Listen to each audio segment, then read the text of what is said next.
Hi, welcome. In this video, I'm going to be doing again another walk here with Codden. Again, getting lots of walks in with both Codden and Coda. Again, within my neighborhood. Relational walk is really great. It's important to, helps to introduce distractions, vehicles, people going and such. So, really good for her again. Going to be taking her out here a little bit, just get a bird's eye view. Again, I'm using my iPhone here to film this. Just going to one hand this a little bit. So here what I'm doing is tapping her a little bit, and she starts to look sideways. Got a runner, jogger coming up here in a second, so you get to see that, how that's getting a little bit excited here.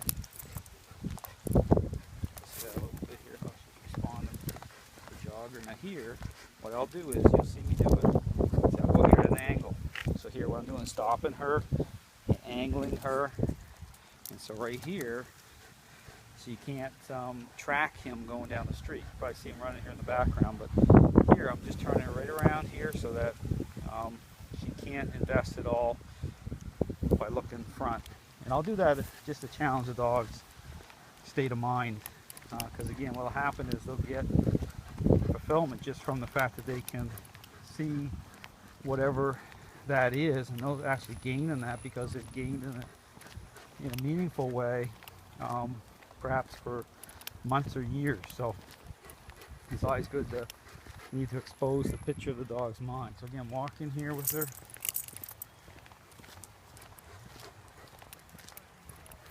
Doing good, just tapping the leash a little bit as we go.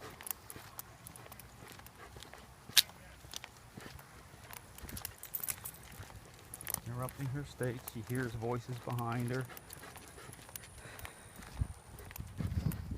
She tries to swivel her head around. I just kind of give her a little nudge as a reminder, say, no, I own everything. So, same thing, just walking with her. I'm going to stop her right now. I'm going to put her into a sit. I'm going to one-hand this.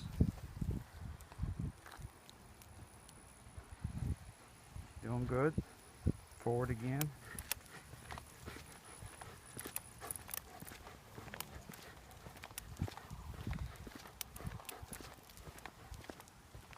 There's kids out here playing. I'm not going to film them, but they're throwing the ball around here right coming up.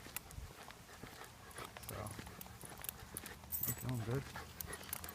Let's see her respond.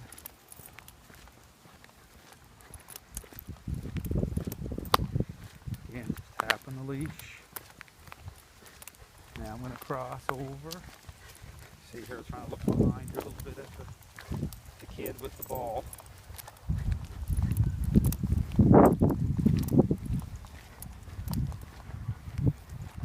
Put her into a sit here again. Push on her bum. I'm going to one hand that. Get the sleep out of her eyes here a little bit. She's got a little dirt in her corner of her eye here a little bit.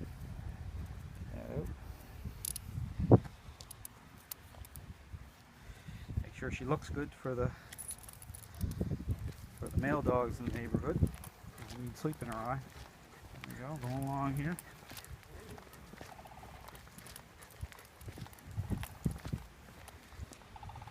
Here's the view of the neighborhood. And when I've walked dogs in the past, I've always had some sort of craziness happen. And not too crazy, I mean unexpected things that, you can never prepare. So that's what it's about, it's about real life. I have people come over and I tell them to pet the dog. Actually, they're trying to pet the dog. I've had dogs run out, come right up on, right next to me. And I've always just been totally focused on the dog I'm handling. It's always about control. I'm always in control. Even if things might seem out of control, it's really important that you maintain control. Just keep focused. Breathe here. And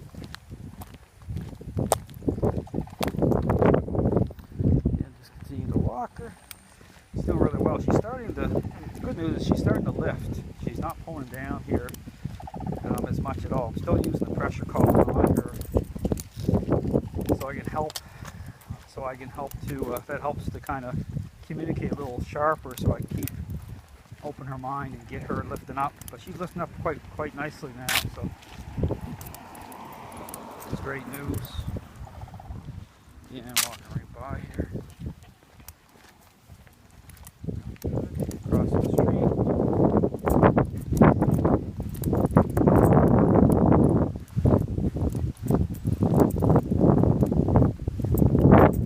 Well,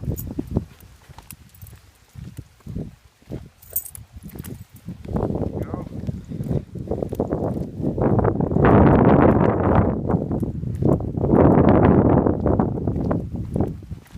Doing good.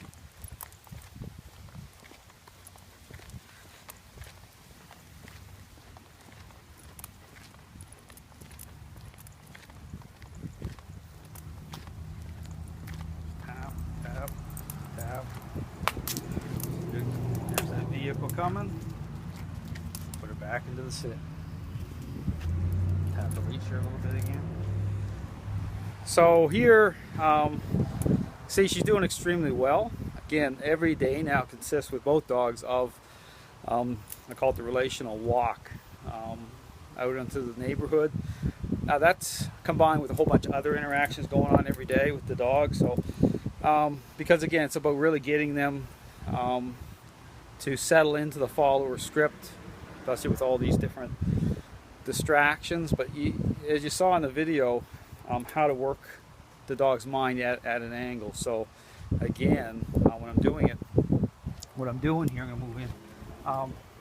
What I'm doing is, the jogger went by and immediately I shifted her at an angle so that we're back into a sit, so I could get a better picture of her mind, where her mind was at. And so that's an important thing to do too, is if the dog has a lot of high investment going on with certain other people, other dogs, interactions, you want to really work it as a controlled exercise. You really want to be able to expose the mind of the dog, and so you can be more effective with how the method is, you know, the effect it's having on the mind, so you get a better picture of what's going on. So anyway, she's doing really well. This is, we're more than a week and a half through the board and train. She's doing good. The stress is lifting off her. She's coming along good. Anyway, thanks for watching.